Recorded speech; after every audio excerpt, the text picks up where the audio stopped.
A második világháború 1945. május 9-én ért véget Európában, amikor a német hadsereg feltétel nélkül kapitulált, és a szövetségesek hadseregei teljes győzelmet arattak.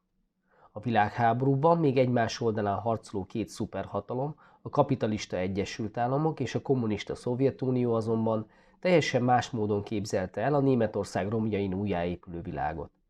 1945 nyarán az amerikai elnök Harry S. Truman, a brit miniszterelnök Clement Attlee és a Szovjetunió diktátora Sztálin Potsdamban konferenciát tartott, ahol Németországot és a fővárosát Berlint 4 megszállási övezetre osztották.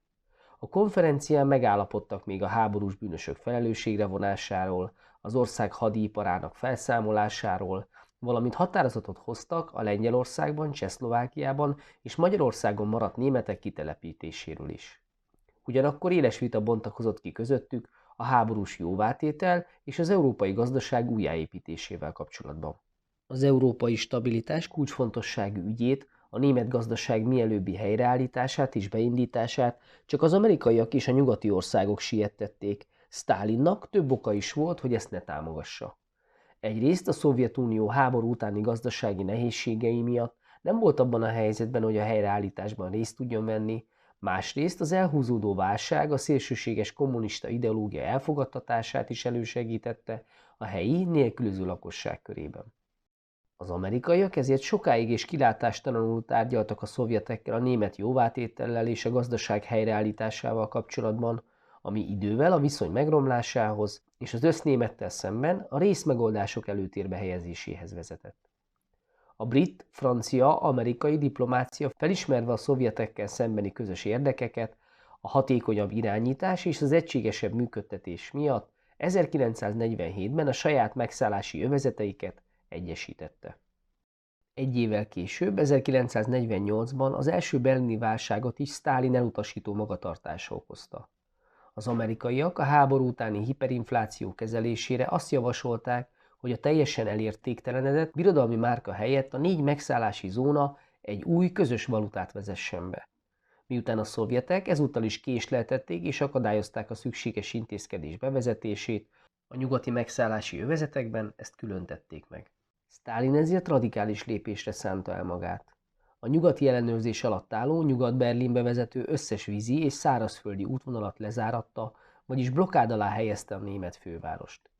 A diktátor célja nyilvánvalóan az volt, hogy az ellátatlan városrész lakosságát a szovjet övezethez való csatlakozásra bírja, és megszüntesse a szigetszerű nyugati jelenlétet Kelet-Németországban. A szovjetek fokozatosan csökkentették, majd megszüntették a nyugati városrész államellátását, az éhínség által fenyegetett lakosokat pedig élelmiszerjegyekkel, illetve ingyen lakások ígéretével igyekeztek átcsábítani Kelet-Berlinbe. A szovjet lépés megdöbbenést okozott a nyugati országokban, és komolyan felmerült a fegyveres válaszlépés gondolata is. Egy újabb világháborús konfliktus elkerülése azonban inkább összefogásra sarkalta a nyugati államokat, amíg több légihidat hoztak létre, amiken keresztül biztosítani tudták az alapvető cikkeket a nélkülöző nyugat-berliniek számára. A kezdeti szervezési nehézségek után pár héttel már átlagosan napi 2500 tonna ellátmány érkezett légiúton Nyugat-Berlinbe, amit a rádióadások zavarásával vagy harci repülőgépek feltűnésével igyekeztek a szovjetek akadályozni.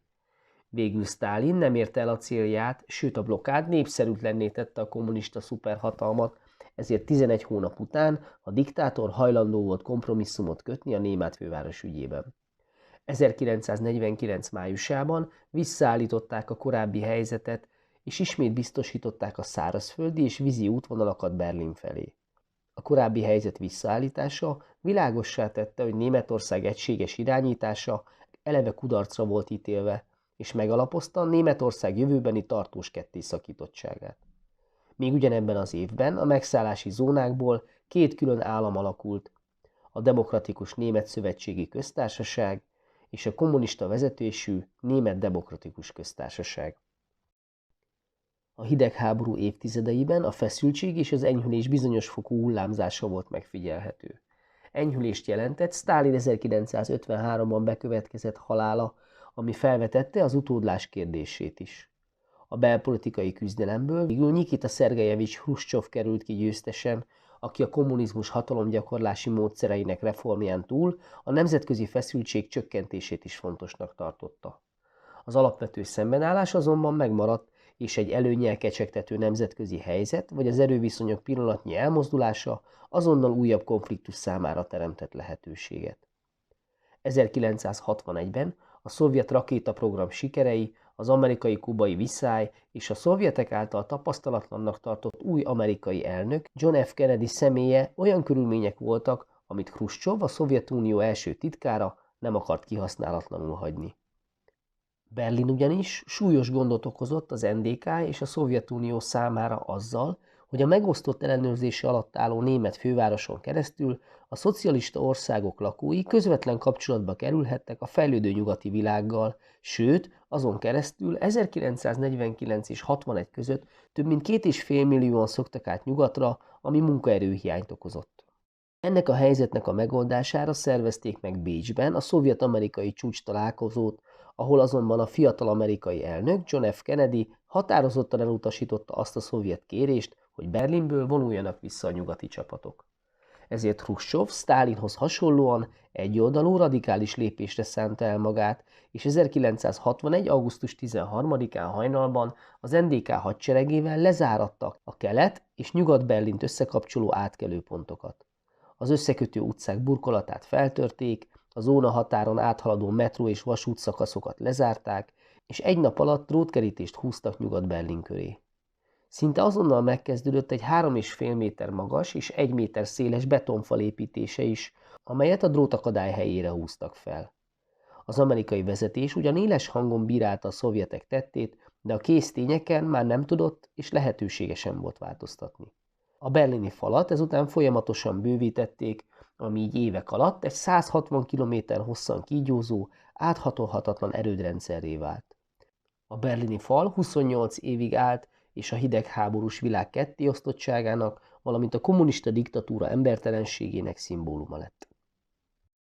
Remélem érthető volt és segített ez az összefoglaló. Ne feledd, a podcast leírásában próbára teheted a tudásodat is ezzel a témával kapcsolatban.